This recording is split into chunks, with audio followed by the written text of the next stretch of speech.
Croyez-vous que la sorcellerie existe? Non, je ne crois pas à la sorcellerie. Parce que moi, chez moi, avec le Seigneur, la sorcellerie n'a pas de valeur. Parce que quand il est avec toi, tu n'as pas peur de quelque chose. Bon, d'autres croient. Moi, personnellement, je ne crois pas à la sorcellerie. Parce que ça n'a aucune valeur devant le Seigneur. Voilà. Dans mon église, à Bobo, Saint-Mathieu, il y a mon église là-bas. En tout cas, il y a un vieux, il s'est confessé. En tout cas, Dieu a fait beaucoup. Voilà, parce qu'il a rendu un témoignage qui ne fait qu'anéantir tout ce qui est bon. Mais il s'est donné à Dieu. Dieu l'a aidé aujourd'hui. Il s'est donné à Dieu véritablement. Donc, avec Papa Emmanuel, je suis rassurée qu'on peut aller de l'avant quand on croit. Moi, vraiment, je ne crois pas à la sorcellerie. Parce que pour moi, ma sorcellerie, c'est comme un mythe. C'est quelque chose qui n'existe pas. Comment un sorcier, c'est-à-dire lui-même, il n'arrive pas à faire des choses qui puissent lui-même le combler. C'est-à-dire il manque déjà de plusieurs choses. Quand tu dis que tu es sorcier, tu ne dois pas manquer de quelque chose. Tu dois avoir tout. Tu dois pratiquement faire tout. Pouvoir faire tout. Un sorcier déjà qui est pauvre, pour moi, ce n'est pas un sorcier. Voilà. Tu ne dois pas manquer de quelque chose, en tout cas, dans la sorcellerie. Tu dois savoir tout faire. Mais toi, tu es sorcier et puis tu es malheureux. Pour moi, ce n'est pas la sorcellerie. Dans nos villages, ça existe beaucoup de sorciers. Non. Moi, pour moi, en tout cas, moi, vraiment, je ne crois pas à la sorcellerie. C'est comme un mythe pour moi. Voilà, c'est les doïs, vraiment. C'est les doïs, le vieux. Les doïs, même, bébé. Moi, je ne crois pas à ça. En Afrique, ça existe. J'en ai vu à travers la famille, le village, l'entourage, ça existe bien. Je pense qu'il y a, à cette question-là, je peux répondre à deux volets. Déjà en Afrique, on parle de sorcellerie.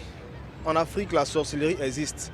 Mais croire en la sorcellerie, moi je pense que quand tu crois en la sorcellerie, elle prend effet dans ta vie. C'est le deuxième volet pour moi. Du coup, je préfère penser que la sorcellerie, par exemple, pour moi, n'existe pas.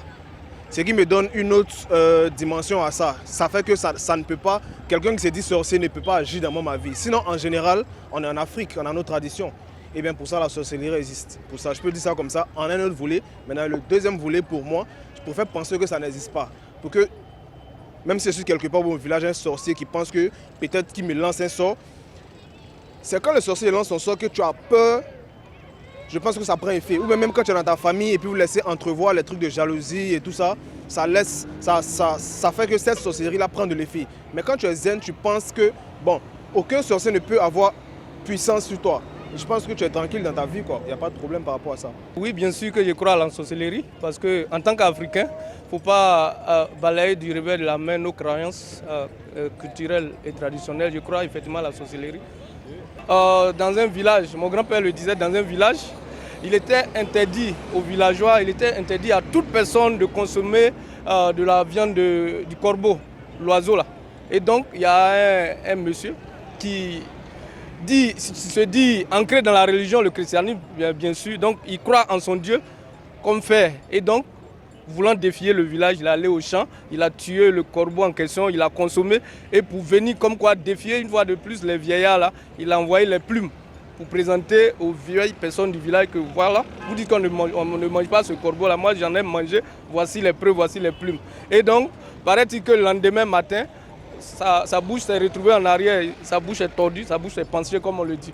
Ah, donc c'est ce que je peux dire. Donc pour dire quoi? Pour dire que moi, en tant qu'Africain, moi je crois en la sorcellerie. Certes, je peux croire à une religion quelconque, mais il faut aussi croire à nos valeurs traditionnelles. Autant musulman, bon, je ne crois pas trop à la sorcellerie. Et pourquoi? Parce que à la religion musulmane, bon, la sorcellerie, ça n'existe pas. Il y a des gens, bon, ils vivent avec des chitanes. Donc les chitanes, là, quand ça arrive souvent, quand ils sont couchés, ils font des rêves. Maintenant, pendant des rêves, là, ils te demandent bon, de faire un sacrifice. Dès que tu acceptes, c'est dans ça maintenant. Chitane, dès qu'il rentre dans ton corps, ça t'envoie à rentrer dans la sorcellerie. La sorcellerie, bon, ça n'existe pas comme ça. Oui, je crois à la sorcellerie. J'ai une camarade qui nous avons eu le bac ensemble. Elle est orientée à l'université de Cocody. L'université de Cocody, tout allait bien, elle a commencé les cours. Du jour, un coup, elle a commencé à avoir les migraines. Les migraines, bon, c'est pourquoi on demande à ce qu'elle vienne à Abidjan pour faire les examens. Le jour qu'elle est arrivée à Abidjan, elle n'est pas arrivée à la maison. À la gare, elle est tombée. Elle est tombée, elle était dans le coma. À sa sortie, Elle était dans le coma. Dans le coma, elle a fait 3 mois. Dans 3 mois, elle a perdu ses mains, elle est devenue aveugle. Donc, c'est la sorcellerie. À part ça peut être quoi? Parce qu'elle n'avait rien, tout et tout. Si, comme si ce n'était pas la sorcellerie, où elle était là, elle n'est pas tombée. C'est quand ils ont demandé de venir qu'elle est arrivée, elle est tombée.